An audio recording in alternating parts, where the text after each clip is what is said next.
আসসালামু আলাইকুম রহমতুল্লাহ শেখ। ওয়ালাইকুম আসসালাম ওয়া রাহমাতুল্লাহি ওয়া বারাকাতুহু। জি বলেন। শেখ বাংলাদেশ থেকে বলছিলাম। বাংলাদেশ থেকে, মাশাআল্লাহ, বলেন। শেখ, বাংলাদেশের জমিয়তে আহলে হাদিসের কিছু মসজিদে সম্মিলিত জি, মোনাজাত করা হয়। একটু যদি বলেন। এদেরকে নিষেধ করলে এরা শোনে না। যে শেখ, বাংলাদেশে জমিয়তে আহলে হাদিসের কিছু মসজিদে সম্মিলিত হ্যাঁ। মোনাজাত করা হয়। জি। তো এদেরকে শেখ নসিহত করলে এরা শুনে না। এবং জি। টাঙ্গাইলে একটা সৈয়দ মাহফিলে জি। রফিকুল ইসলাম সাইদ ভাইকে সম্মিলিত মোনাজাতের বিরুদ্ধে বলার কারণে ওনাকে অপমান করা হয়। ঠিক একই হুম, জায়গায় গত বছর ডক্টর মুজাফফর বিন মহসিনকেও অপমান করা হলো। তো হুম, হুম, হুম। সম্মিলিত মোনাজাতের ব্যাপারটা একটু শেখ, ওনারা বলছে ওনাদের কাছে দলিল আছে, একটু শেখ ক্লিয়ার করে দিতেন। ওনারা শুনে না শেখ বললে। আমাদের আহলে হাদিস ওলামারাও এক সময় 5 ওয়াক্ত মোনাজাত করতেন, কারণ জানা ছিল না সঠিক বিষয়টি। আমাদের ওস্তাদেরা প্রায় সব মোনাজাত করতেন। আজকে থেকে মদিনাই হয়ে গেল, প্রায় 30 বছর পার হয়ে চলে গেছে মদিনার যুগ। মদিনা আসার 4-5 বছর আগে আমরা মোনাজাত করতাম। যেখানে মাদ্রাসে লেখাপড়া করেছি মোনাজাত করেছি, শিক্ষকতা করেছি তাও মোনাজাত করেছি। প্রথম শিক্ষকতার যুগে যখন উঠাইতে চেষ্টা করলাম, গ্রামের বা এলাকার যারা মন্ডল, মাতবর, দায়িত্বশীল, তারা বিরোধিতা শুরু করলো।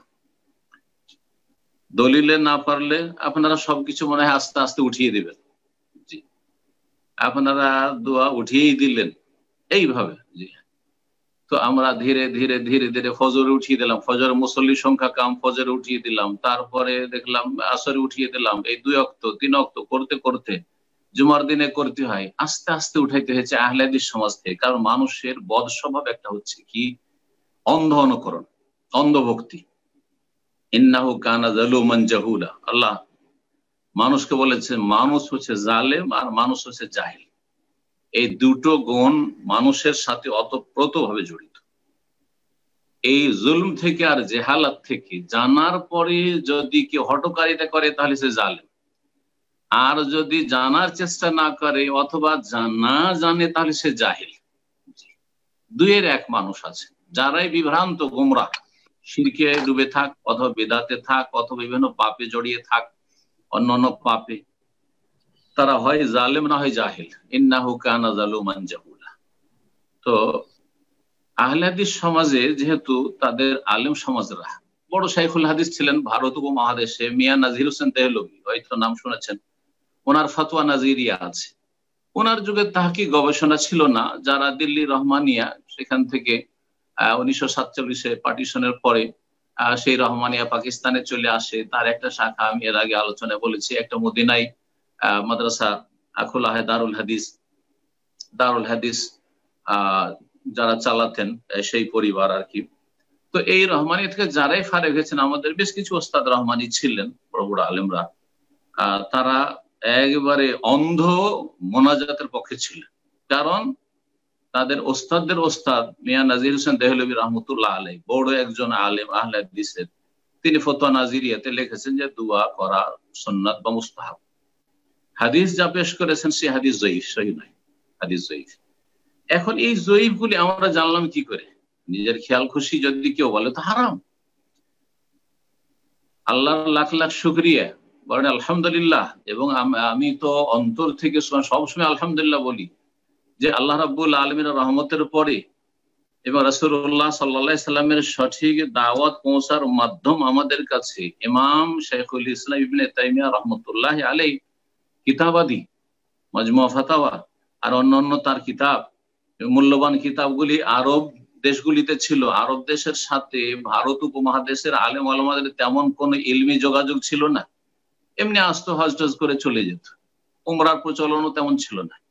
ব্যাস, এই মদিনা ইউনিভার্সিটি খোলাতে আর সৌদি আরবে ইসলামিক ইউনিভার্সিটি জামিয়াতুল ইমাম খোলাতে, আলহামদুলিল্লাহ এখানে বিশেষ করে মদিনা ইউনিভার্সিটি, আল্লাহ রাব্বুল বিশেষ রহমত যে এখানে আসার পরে একটা যে ইলমি, জ্ঞানগত দিন শিখার যে একটা সম্পর্ক আরবদের সাথে হইলো, এবং সৌদি আরবকে আল্লাহ তৌফিক দিলেন, জাযাহুমুল্লাহ খাইর, যে এখানকার শাসক, এখানকার ওলামারা ইমাম ইবনে তাইমিয়া রাহমাতুল্লাহ কিতাবগুলি ছাপালেন।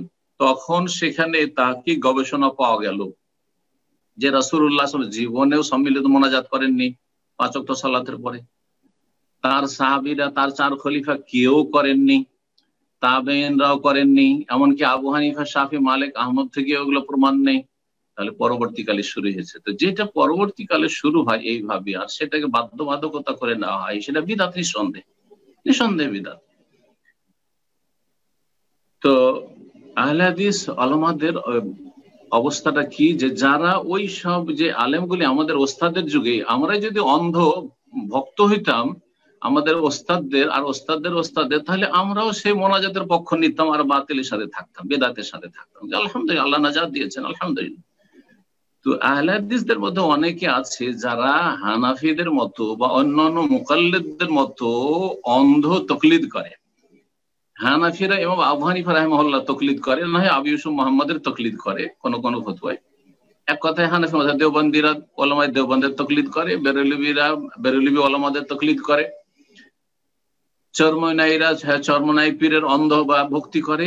আর আহলে হাদিসদের মধ্যেও বেশ কিছু আছে যারা ভালো কোন আলেম নয়, তারা অন্ধ অনুসরণ করে, তাকলিদ করে ওই মিয়া নাজির হোসেন দেহলভী রহমতুল্লাহ আলাইহি এবং তার কিতাব ফাতওয়া নাজিরিয়া, যে দেখো এত বড় আলেম লিখেছেন, এটা তাকলিদ।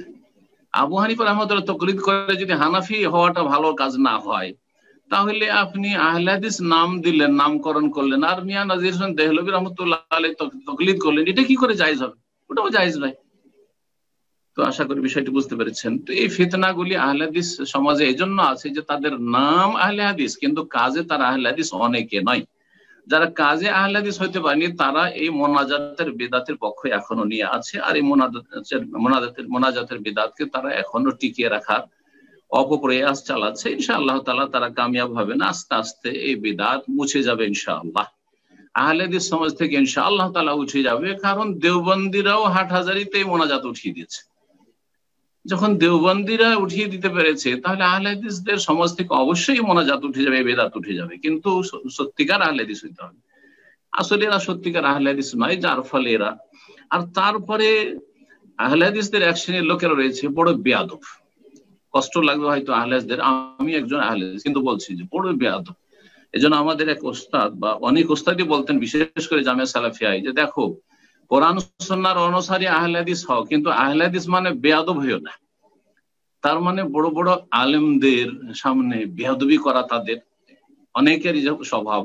তারপরে একটা মাহফিল চলছে, সেখানে একজন বক্তা বক্তব্য করছেন, সেখানে গিয়ে আপনার মাইক ধরে নেওয়া আর তারপরে বক্তাকে অপমান করা, এই যে বেয়াদবিগুলি রয়েছে, এগুলি আহলে হাদিসের চরিত্র নয়।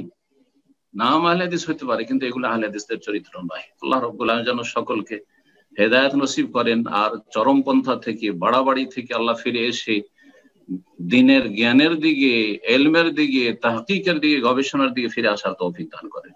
জাযাকুল্লাহ।